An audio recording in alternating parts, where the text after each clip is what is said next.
This is the Dar el-Hanan School for Girls in Jeddah. The name means House of Affection.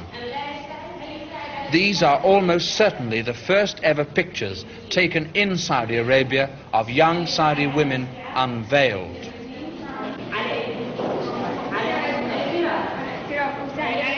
The fact that the headmistress and the girls, with the approval of their parents, had allowed us to take this film of them was at first disbelieved by some astonished government officials.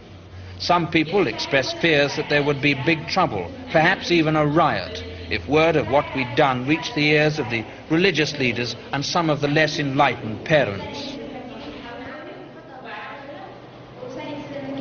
The opening of the first girls' school in Saudi Arabia had to be postponed for 2 years because of opposition to it.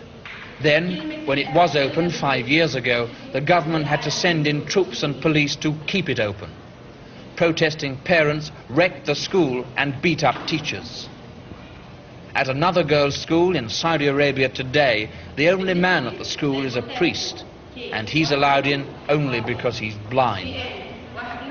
After we'd filmed some of the girls, I was allowed to talk to 2 of them. Can I ask you, first of all, what do you want to do when you're qualified, when you leave the school perhaps and go to university? I want to go to the university in any country I can go. And what about you? I'm going to America. I want to be a social worker.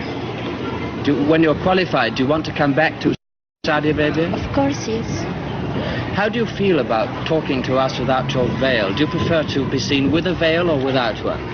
No, I prefer without. And how about you?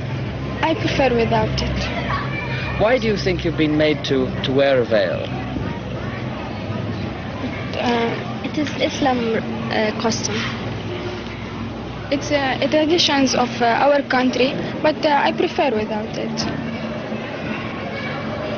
When, in other countries, in England, in America and Canada and countries like that, girls of your age would be out dancing at night with their boyfriends